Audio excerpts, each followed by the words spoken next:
Assalamualaikum warahmatullahi wabarakatuh.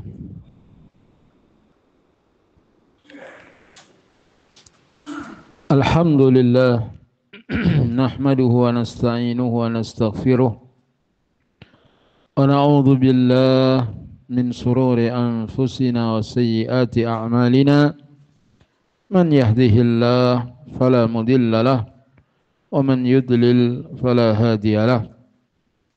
Ashhadu an la ilaha illallah wahdahu la syarika lah wa ashhadu anna Muhammadan abduhu wa rasuluh. Allahumma inna nas'aluka ilman nafi'a wa rizqan tayyiba wa amalan mutaqabbala. Allahumma ighfir lana wa liwalidayna warhamhum kama rabbawna shighara. ربنا اغفر لنا ولإخواننا الذين سبقونا بالإيمان ولا تجعل في قلوبنا غلا للذين آمنوا ربنا إنك رؤوف رحيم ربنا آتنا في الدنيا حسنة وفي الآخرة حسنة وقنا عذاب النار آمين. Jamaah Maghrib rahimakumullah, apa kabar? Alhamdulillah, Allah Ta'ala memberikan kepada kita nikmat bisa sholat ketika orang-orang enggak sholat. Allah memberikan kepada kita nikmat bisa ngaji ketika orang-orang tidak bisa ngaji. Allah berikan kepada nikmat kepada kita sedekah ketika orang-orang bakhil dengan hartanya. Semuanya itu karunia Allah Subhanahu wa Ta'ala. Akan tetapi kita perlu memperhatikan tentang keikhlasan kita. Salat kita, ngaji kita, sedekah kita, puasa kita, umrah kita, haji kita. Kalau tidak ikhlas, maka sia-sia. Karena ikhlas adalah ruh bagi amal. Orang yang beramal tanpa keikhlasan ibarat jasad tanpa ada ruhnya, jadilah bangkai. Tidak pantas kita persembahkan kepada Allah bangkai. Maka perhatikanlah niat kita sebelum beramal, ketika beramal, dan setelah beramal. Sebelum kita beramal, tanyakan kepada hati kita, ikhlas karena Allah atau karena yang lain. Kalau karena Allah, lanjutkan. Alhamdulillah. Kalau bukan karena Allah, maka perbaiki niat sebelum melanjutkan amal.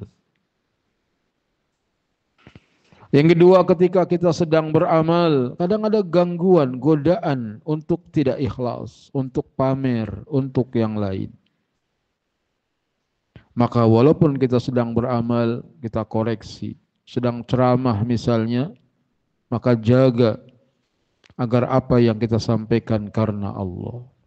Semoga Allah membimbing kita untuk bisa ikhlas. Yang ketiga, setelah beramal. Jadi setelah kita mengerjakan satu amal, dijaga keikhlasannya.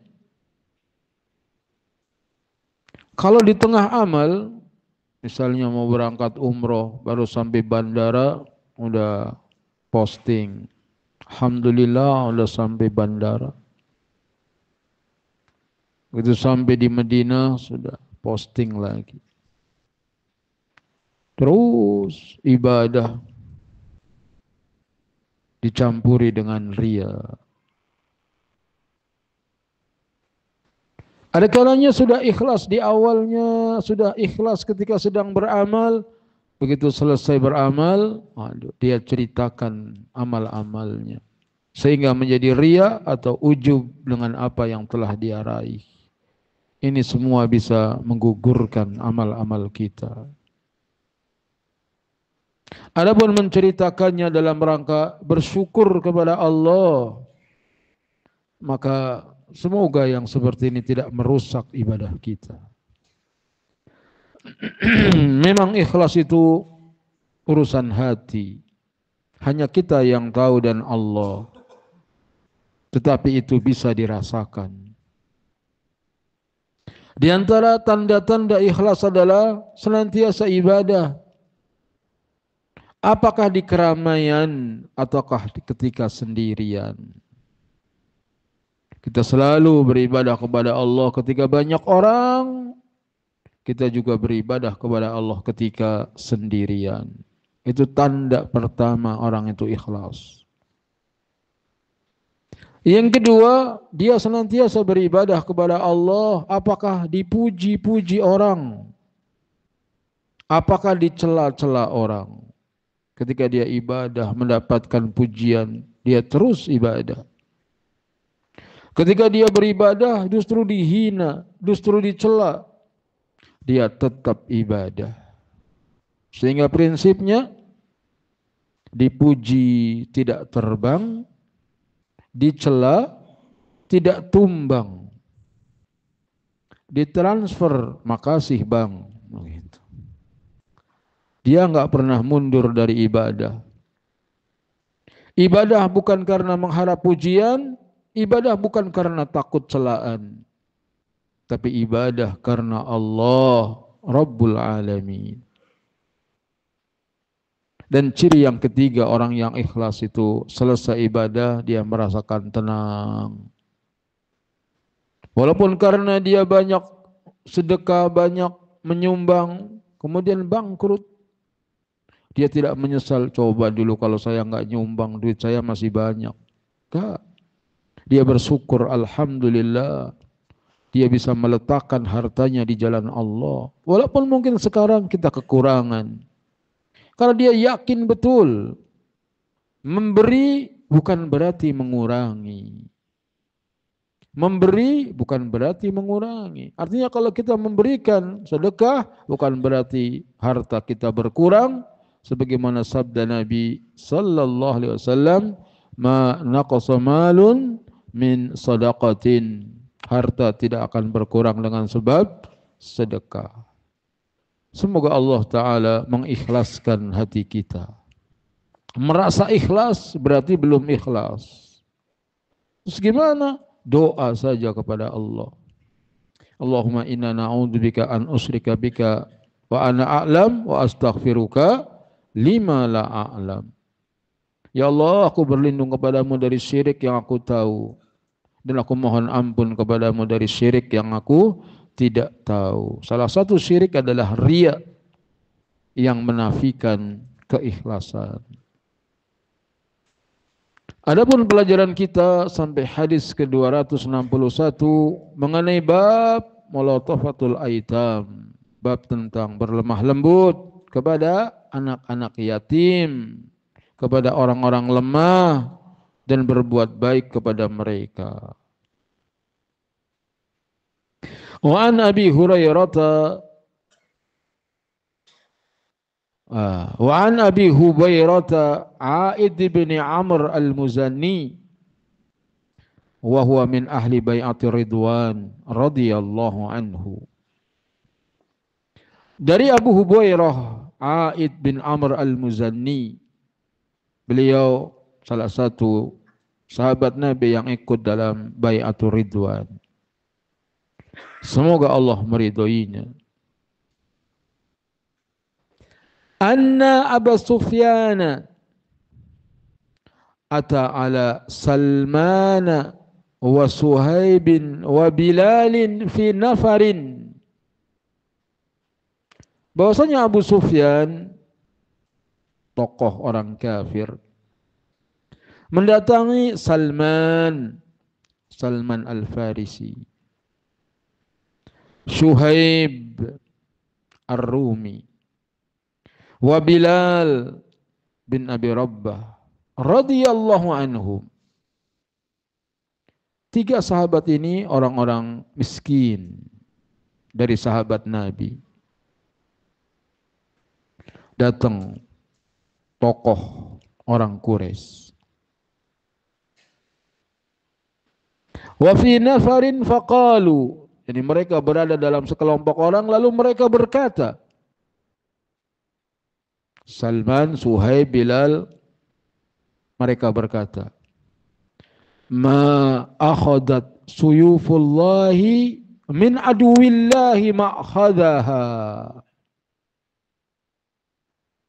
Pedang-pedang Allah belum menyelesaikan tugasnya. Ini belum selesai. Ibaratnya satu lagi nih. Abu Sufyan diancam. Atau Abu Sufyan diperdengarkan kepadanya kalimat yang tidak menyenangkan. Padahal dia orang kafir.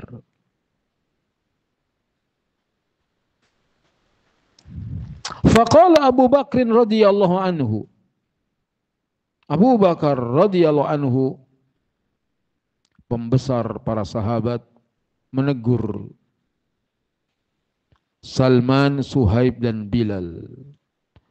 Ataquluna hadza li syekh Quraisy wa sayyidihim? Apakah seperti itu engkau mengatakan kepada Syekh Quraisy dan tuan mereka? Kok begitu omongannya kepada orang pembesar Quraisy? Abu Bakar menyalahkan Salman, Suhaib dan Bilal. Fa'atan Nabi sallallahu alaihi wasallam. Lalu Abu Bakar pun mengadu kepada Rasulullah sallallahu alaihi wasallam, dilaporkan. Fahbaruhu, Abu Bakar mengabarkan hal itu kepada Nabi sallallahu alaihi wasallam. Salman, Suhaib, Bilal ini berkata kasar kepada Abu Sufyan. Faqal, Nabi sallallahu alaihi wasallam bersabda, ya Abu Bakrin la'allaka aghdabtahum. Wahai Abu Bakar, barangkali kamu membuat mereka marah. Jadi apakah teguranmu itu membuat Salman, Suhaib dan Bilal marah? Bahaya itu. Bikin orang miskin marah itu bahaya. Jangan mentang-mentang jadi pejabat misalnya, bikin aturan menyusahkan orang miskin. Tak boleh. Membuat orang miskin marah itu bahaya. Ya Abu Bakrin la'allaka aghdabtahum. Wahai Abu Bakar, barangkali engkau membuat mereka marah. La in kunta aghdabtahum laqad aghdabta rabbak. Kalau kamu membuat mereka marah, berarti engkau membuat Rabbmu marah. Ya Allah. Betapa kita harus memuliakan orang-orang miskin yang bertakwa. Orang-orang miskin yang rajin ibadah. Jangan pandang sebelah mata. Kecuali matanya cuma satu. Gitu. Jangan pandang sebelah mata. Artinya apa? Kita anggap, kita hadapi, kita sambut mereka sebagaimana kita menyambut saudara kita kaum muslimin yang lain. Jangan kalau yang datang orang kaya, ahlan, masya Allah. Itu kalau yang datang siapa? Orang kaya. Kalau yang datang kismin, siapa tuh? Enggak ada sambutan apa-apa. Umumnya manusia memandang orang lain dari hartanya, dari kedudukannya. Jangan. Saudara kita muslim, maka jangan kita seperti itu.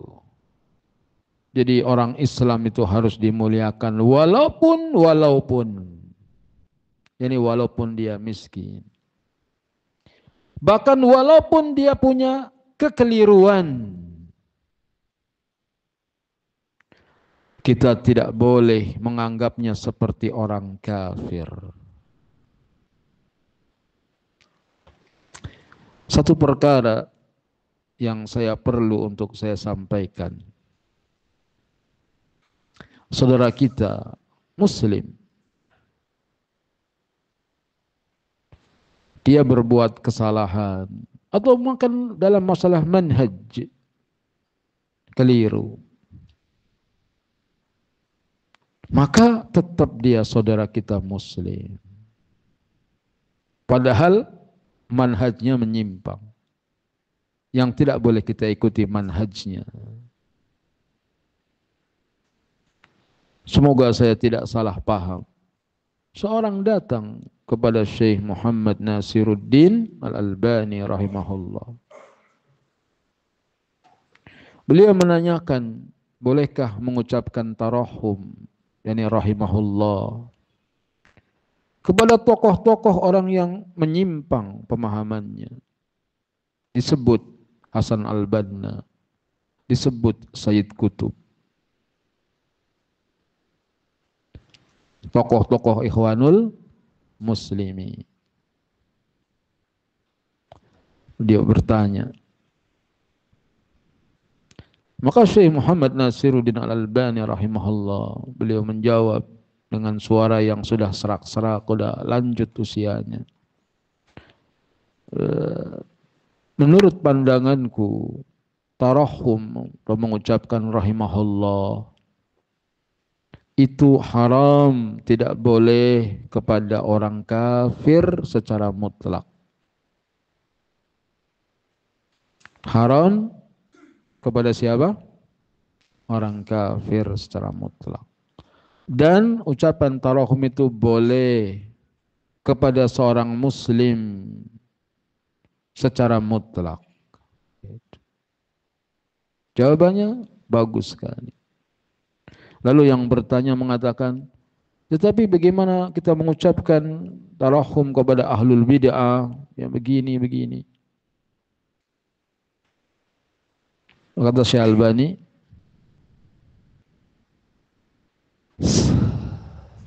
apakah pernyataan saya bahwasanya tarahum kepada orang kafir haram secara mutlak dan kepada orang Islam boleh secara mutlak, benar apa salah? Iya, tapi dia bagaimana dengan ahlul bid'ah? Saya tanya, benar apa salah? Gitu. Jawab sahih, benar.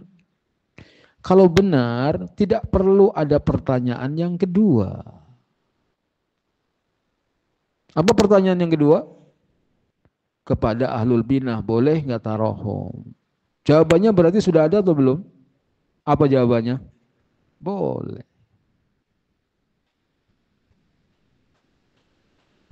Luar biasa. Tapi bagaimana dengan sikap salafus saleh yang mereka ahlul bid'ah tidak diiringi jenazahnya? Kemudian beliau rahimahullah menjelaskan, kalau ada tokoh yang tidak mau mengiringi jenazahnya, tidak mau menyolatkan jenazahnya, Rasulullah SAW tidak mau menyolatkan orang yang mati meninggalkan hutang.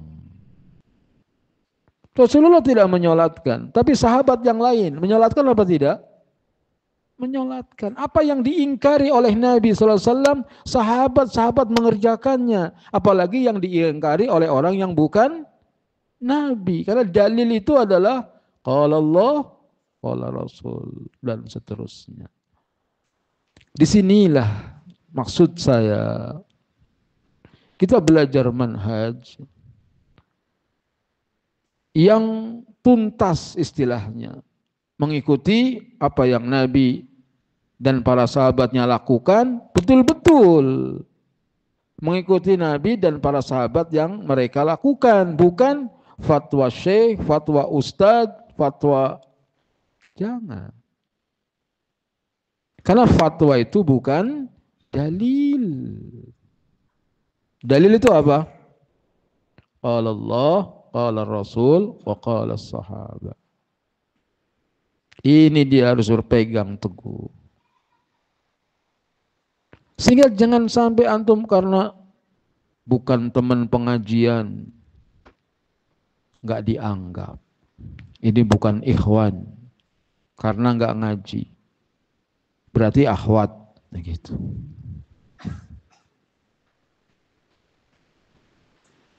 Jadi ikhwan itu kalau yang ngaji bareng, kalau yang nggak ngaji nggak di. Jangan, semua kaum muslimin saudara kita.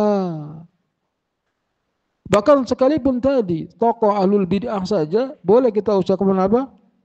Rahimahullah, semoga Allah merahmatinya.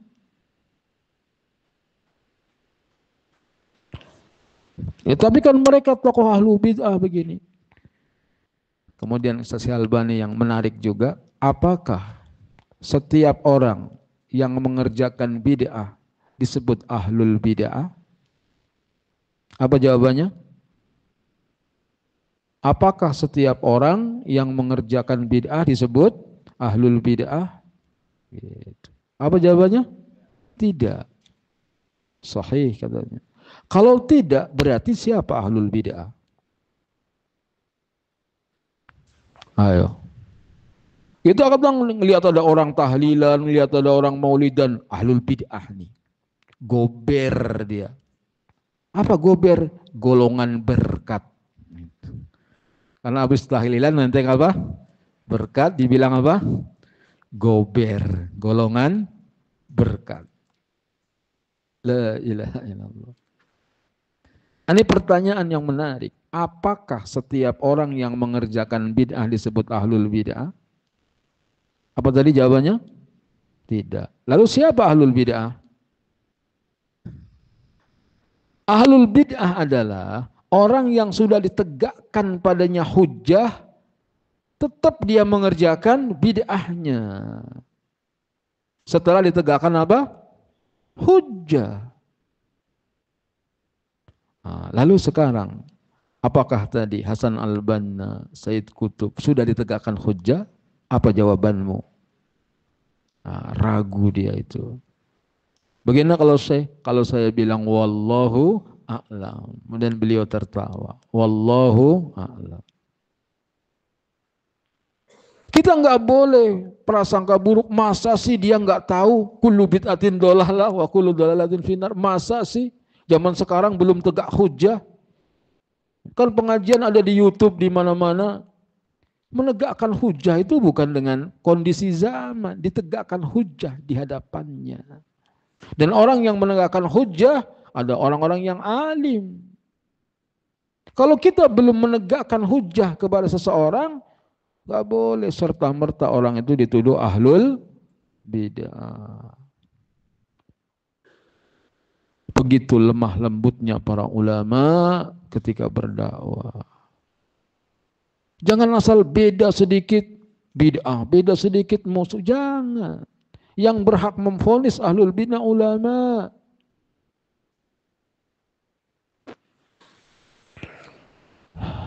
Semoga Allah memberikan kepada kita kelembutan hati yang tetap lurus di atas manhaj yang hak. La in kunta aghdabtahum laqad aghdabta rabbak. Kalau kamu membuat mereka marah, berarti engkau telah membuat Rabbmu marah. Fa'atahum faqal. Maka Abu Bakar pun mendatangi Salman, Suhaib dan Bilal. Lalu Abu Bakar berkata, ya ikhwata, aghdabtukum. Wahai saudaraku, apakah aku membuatmu marah? Qalu la yaghfirullahu laka ya uhayya, rawahu Muslim. Kata mereka, enggak, semoga Allah mengampunimu. Itu. Apakah aku membuat kalian marah? Enggak, semoga Allah mengampunimu wahai saudaraku. La ilaha illallah. Ya itu hubungan antar sesahabat normal, hubungan manusiawi. Kita kadang-kadang hubungannya kurang normal. Gitu. Cara beragama kita kadang-kadang berlebihan, kadang-kadang mengurang-urangi. Gitu. Semoga Allah Ta'ala membimbing kita. Ya. Karena itulah kita ngaji terus. Agar kita bisa hidup sebagaimana kehidupan Nabi dan para sahabat dalam urusan agama, dalam urusan muamalah. Adapun dalam urusan teknologi, urusan dunia, tentu kita lebih maju daripada mereka dalam urusan dunia. Tapi dalam urusan agama, merekalah yang harus jadi teladan.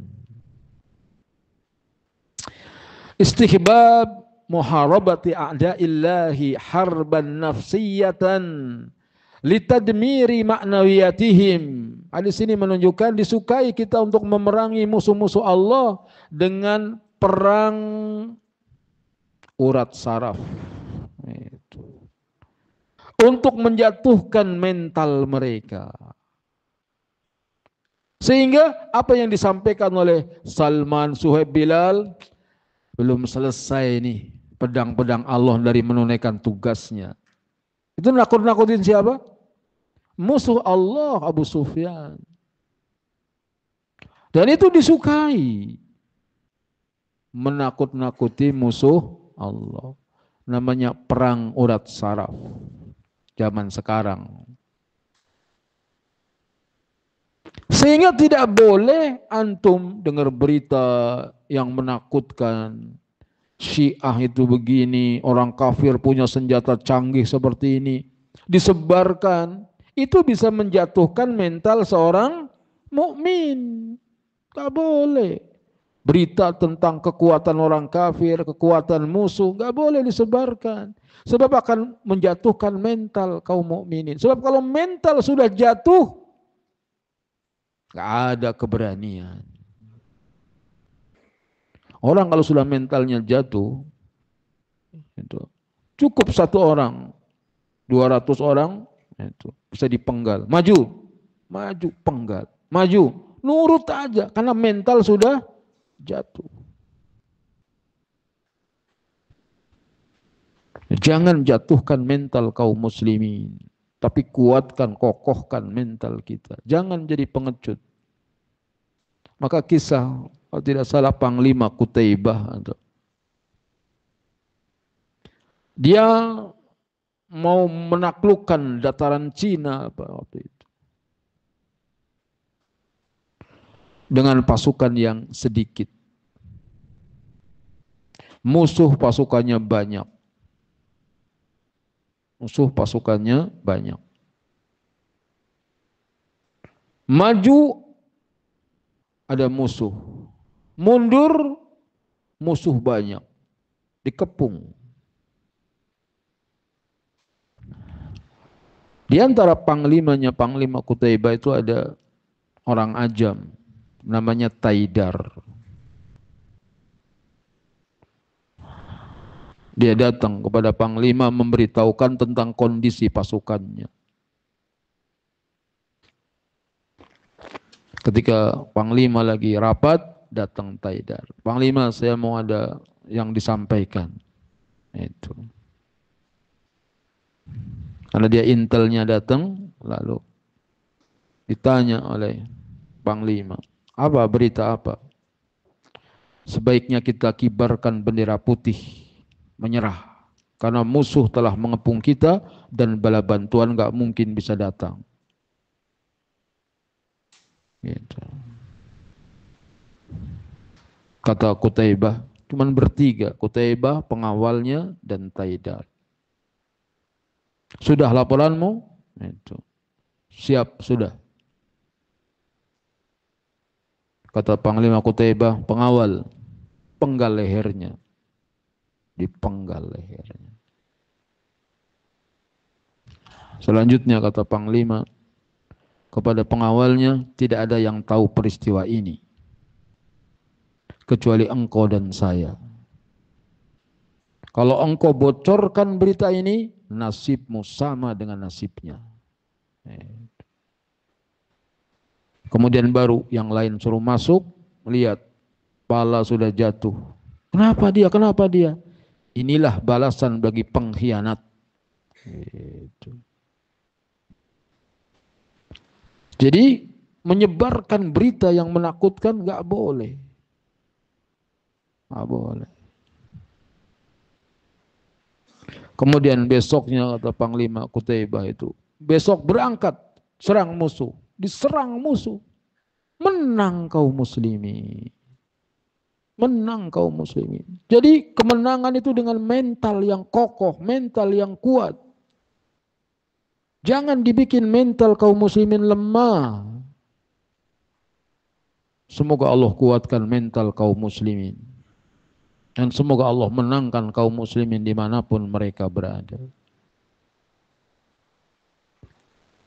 Jawazul i'tiradi ala man akhta'a fi haqqi ghairihi minal ibad.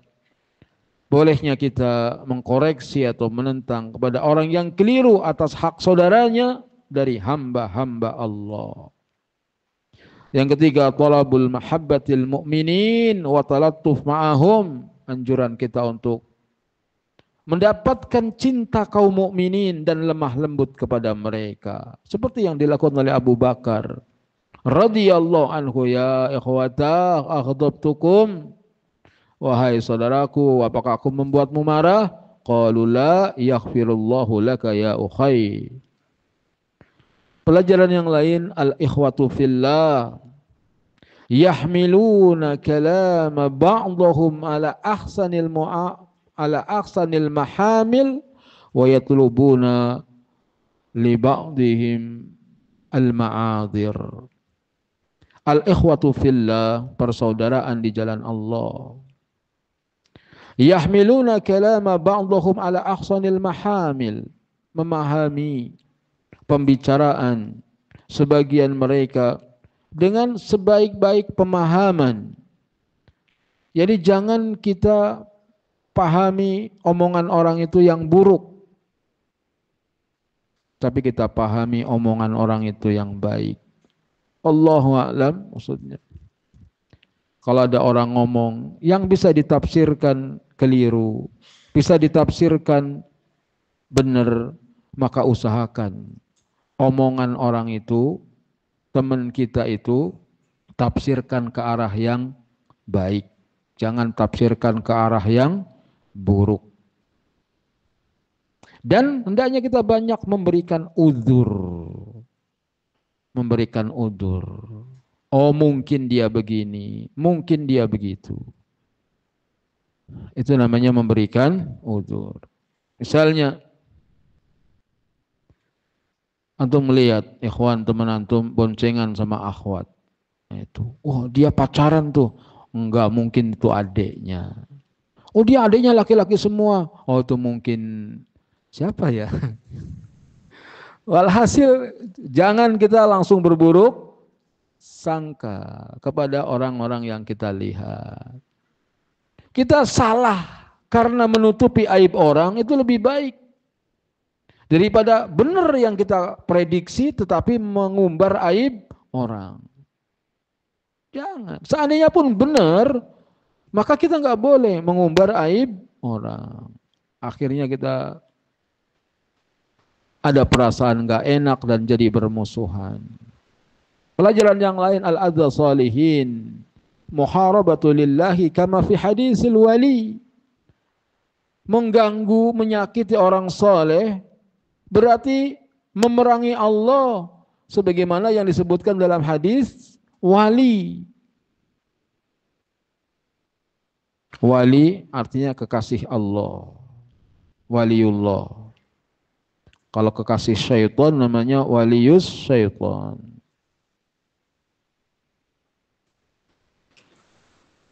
Hadisnya, hadis wali adalah hadis dari Abu Hurairah radhiyallahu anhu. Rasulullah sallallahu alaihi wasallam bersabda, "Inna Allah Ta'ala qala."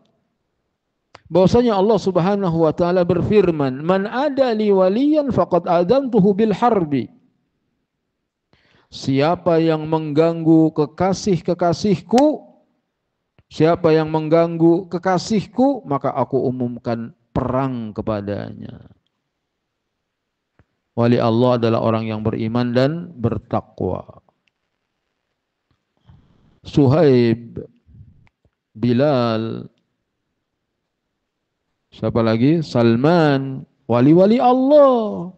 Sebab dia orang beriman dan bertakwa. Bahkan kalau cerita tentang wali, yang pertama kali wali dari umat ini adalah para sahabat. Kan ada wali songo. Itu. Ada wali apa lagi? Wali kutub. Kalau cerita wali, ahlu sunnah meyakini pertama kali adalah para sahabat radhiyallahu anhum. Mereka wali-wali Allah. Bukanlah wali yang diceritakan oleh mereka bisa Isra Mi'raj semalam 70 kali. Bohong. Jadi wali itu adalah ala inna awliya Allahi la khawfun alaihim wa lahum yahzanun alladzina amanu wa kanu yattaqun. Ketahuilah wali-wali Allah itu mereka tidak takut dan tidak bersedih hati. Mereka adalah orang yang beriman dan bertakwa. Maka orang yang jadi wali Allah, Allah lindungi. Kata Allah, man adali waliyan faqad adantuhu bil harbi. Siapa yang mengganggu waliku, aku umumkan perang kepadanya. Kemudian Allah ajarkan bagaimana caranya menjadi wali Allah. Semoga kita menjadi wali Allah. Boleh gak kita berdoa minta jadi wali? Boleh, ya Allah jadikan aku wali Allah. Yang gak boleh doa minta jadi nabi. Itu. Ya Allah aku pengen jadi nabi, ya Allah pengen jadi nabi. Kalau jadi namanya nabi. Sebab udah penutupan, pendaftaran nabi udah gak ada. Tapi kemungkinan jadi wali bisa. Apa kata Allah Ta'ala dalam hadis qudsi? Wa ma taqarraba ilayya 'abdi bi syai'in ahabba ilayya mimma aftaratuhu alaihi. Dan tidaklah seorang hambaku mendekatkan diri kepadaku dengan sesuatu yang lebih aku cintai daripada apa-apa yang aku fardukan padanya. Amal yang paling dicintai oleh Allah, amal apa? Fardu. Amal yang paling dicintai oleh Allah, amal apa? Fardu. Salat tahajud, Allah mencintainya orang yang salat tahajud. Tapi subuh berjamaah di masjid lebih Allah cintai daripada salat tahajud. Maka jangan sampai antum semangat tahajud, subuhnya kesiangan. Pernah apa enggak? Tahajud mantap 11 rakaat, subuh setengah 7. Ini keliru. Salat tahajud, subuh jangan kesiangan. Karena yang lebih Allah cintai yang fardu. Berarti pengen jadi Allah, pengen jadi wali Allah, yang pertama menjaga amal-amal fardu. Selanjutnya, wala yazalu abdi yataqarrabu ilayya binawafili hatta uhibbahu. Senantiasa hambaku mendekatkan diri kepadaku dengan nafilah, amal-amal sunnah hingga aku mencintainya. Jadi wali Allah itu dia salat wajib, dia tambah qobliyah, tambah ba'diyah. Dia salat wajib, tambah tahajud, tambah duha. Itu wali-wali Allah. Dia puasa Ramadan, tambah Senin, Kemis. Kalau Senin Senin, kalau Kemis, itu puasa Kemis. Jadi dia ibadahnya ditambah puasa 6 hari bulan Syawal, 3 hari tiap bulan. Itu wali-wali Allah. Menambah amal wajibnya dengan amal sunnah. Haji yang wajib seumur hidup sekali. Ketika dia ada duit, berangkat haji lagi. Tetapi dengan keikhlasan.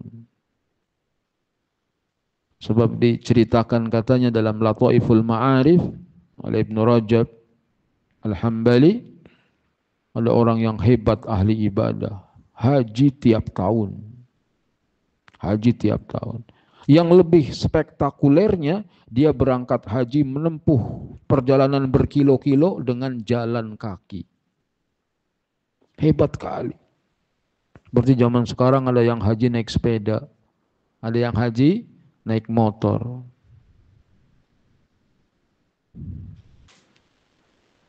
Tetapi suatu malam dia lagi tidur, ibunya memanggilnya, minum. Minta agar diambilin minum. Minta sama anaknya yang ahli ibadah. Ternyata ahli ibadah ini merasa berat sekali kakinya untuk bangun ngambil air minum untuk ibunya. Padahal kakinya sanggup berjalan berkilo-kilo. Kok ini cuma ngambilin air minum buat ibunya ngerasa berat? Apa penyebabnya? Ternyata kalau kita haji jalan kaki, naik haji, naik sepeda, itu viral, terkenal, dapat pujian banyak orang. Tapi giliran ngasih minum ibunya, nggak ada yang tahu, nggak viral. Berarti motivasinya adalah ria. Tersedlak dia sadar. Berarti selama ini nggak ikhlas. Antum kelihatan dermawan kalau nraktir teman. Ayo makan itu. Itu pakai ayam, pakai ikan. Itu nambah lagi, tambah. Kalau nraktir siapa? Teman. Giliran ngasih belanja sama istri, yang qanaah. Itu. Udah kangkung aja sama kerupuk cukup. Ini orang, ya Allah, sama temannya dermawan, sama istrinya bakhil. Padahal 1 dinar yang kau infakkan di jalan Allah, 1 dinar yang kau berikan kepada fakir miskin, 1 dinar yang kau gunakan memerdekakan budak, 1 dinar yang kau berikan kepada istrimu, yang lebih besar pahalanya untuk siapa? Keluargamu, istrimu. Jadi kalau kita mau cari pahala, kasih dong istrimu duit yang banyak. Kalau ada. Ya. Wassallallahu ala nabiyina Muhammadin wa ala alihi wa sahbihi ajma'in. Adzan.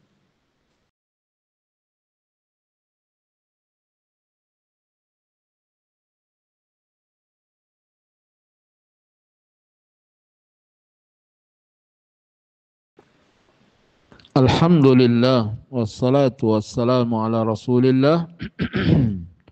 Asyhadu an la ilaha illallah wahdahu la syarikalah wa asyhadu anna Muhammadan abduhu wa rasuluhu amma ba'du. Jadi agar bisa menjadi wali Allah adalah dengan mengerjakan yang wajib kemudian ditambah dengan yang sunnah-sunnah. Agar Allah mencintai kita. Fa idza ahbabtuhu, apabila aku telah mencintainya, kuntu sam'ahu alladhi yasma'u bihi. Aku akan menjadi pendengarannya yang ia mendengar dengannya. Wa basarahu alladhi yubsiru bihi, dan akan menjadi penglihatannya yang ia melihat dengannya. Wa yadahu allati yabtishu biha, dan akan menjadi tangannya yang dia menyentuh atau memukul dengannya. Wa rijlahu allati yamshi biha, dan aku akan menjadi kakinya yang dia melangkah dengannya. Wala in sa'alani la'u'tiyannah. Apabila dia meminta kepadaku, aku akan berikan. Wali-wali Allah itu kalau minta kepada Allah, Allah akan berikan. Maka jadilah wali-wali Allah. Serius jadi wali Allah. Agar permintaan kita Allah kabulkan. Seperti Abdullah bin Jahsy. Dan juga Sa'ad bin Abi Waqqas. Ketika terjadi perang Uhud, Sa'ad bin Waqqas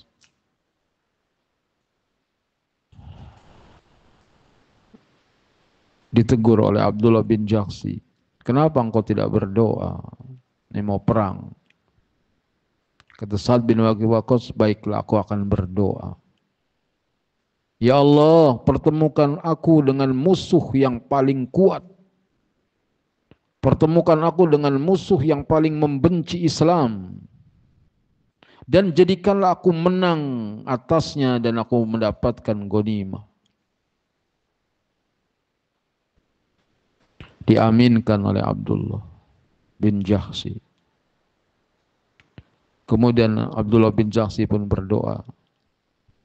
Ya Allah, pertemukan aku dengan musuh yang paling kuat, yang paling membenci Islam, dan jadikanlah aku mati syahid dengan terpotong hidungku dan terpotong telingaku.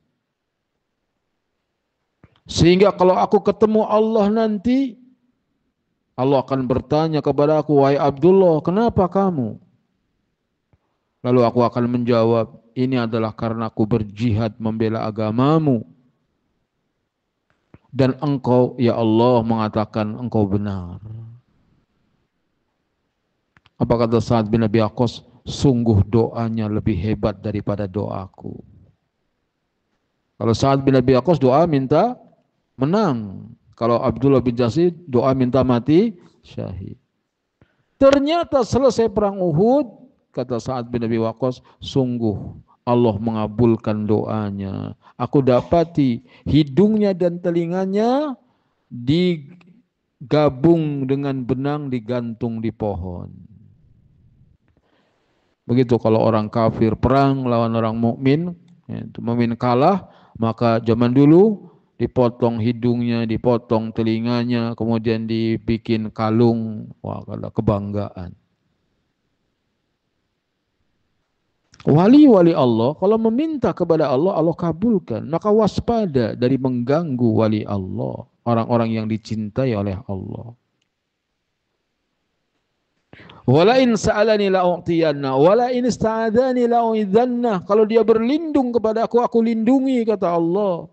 Rawahul Bukhari. Hadis ini diriwayatkan oleh Imam Al-Bukhari. Maka di sini diperingatkan oleh Salim bin Id Al-Hilali, ada salihin muharabatun lillahi kama fi hadisil wali. Mengganggu orang soleh itu memerangi Allah. Oleh karenanya kemenangan, kesuksesan itu kalau kita mengerjakan yang wajib, menambah dengan yang sunnah, meninggalkan yang haram, jadi wali Allah. Kalau jadi wali Allah, Allah yang melindungi kita. Gambarannya kita punya kekasih. Kekasih kita diganggu orang. Dan dia nggak bisa membela diri. Siapa yang membela? Kita. Kalau kita menjadi kekasih Allah, mungkin kita nggak bisa ngelawan. Waduh, gimana mau dilawan? Eselon 1. Nggak bisa ngelawan. Duit nggak punya. Lapor sama yang berwajib juga, mereka maju tak gentar membela yang nggak bisa nih ngelawan. Serahkan kepada Allah. Begitu caranya. Mengganggu wali Allah, perang dengan Allah. Semoga Allah Ta'ala menjadikan kita wali-wali Allah. Dan semoga Allah Ta'ala menjadikan kita orang yang dilindungi oleh Allah. Kalau Allah yang melindungi, gak ada yang bisa mengalahkan. Yang terakhir, hirsus sahabati radhiyallahu anhum ala adami ighdabillah. Para sahabat sangat serius agar tidak membuat Allah murka. Itu para sahabat. Jangan sampai membuat Allah murka. Sehingga mereka senantiasa berdoa kepada Allah dan berusaha jangan sampai berbuat maksiat. Ketika banyak orang maupun ketika sendirian, janganlah kalian menjadi musuh-musuh iblis di tengah keramaian, tetapi menjadi teman iblis ketika sendirian. Jangan. Banyak orang kelihatannya kita musuh iblis. Tapi ketika kita sendirian jadi temannya iblis. Naudzubillah. Jangan kamu menjadi kekasih Allah ketika banyak orang. Tetapi menjadi musuh Allah ketika sendirian. La ilaha illallah. Allahumma anta rabbi. La ilaha illa anta khalaqtani wa ana abduka wa ana ala ahdika wa wa'dika mastata'tu a'udzu bika min syarri ma sana'tu abu'u laka bi ni'matika alayya wa abu'u bi dhanbi faghfirli fa innahu la yaghfiru dzunuba illa anta. Wa sur'ati nadamahum wa ruju'ahum ilal haq. Dan para sahabat itu cepat sekali penyesalannya, cepat kembali kepada kebenaran. Abu Bakar ditegur oleh Nabi, la'allaka aghdabtahum, bisa jadi engkau membuat mereka marah. Cepat-cepat Abu Bakar, bukan biarin aja orang miskin ini. Enggak. cepat-cepat didatangi Suhaib, Salman, Bilal. La'allaka, gimana kata Abu Bakar, ya ikhwata aghdabtukum, wahai saudaraku, aku membuat kalian marah. Gitu langsung dia datengin. Wa ada mutamadihim fil batil, tidak terus-menerus dalam kebatilan. Kita kadang-kadang udah salah, udah dikasih tahu salah, nggak mau mengakui kesalahannya, gengsi untuk minta maaf. Subhanakallahumma bihamdika asyhadu an la ilaha illa anta astaghfiruka wa atubu ilaik. Wassalamualaikum warahmatullahi wabarakatuh.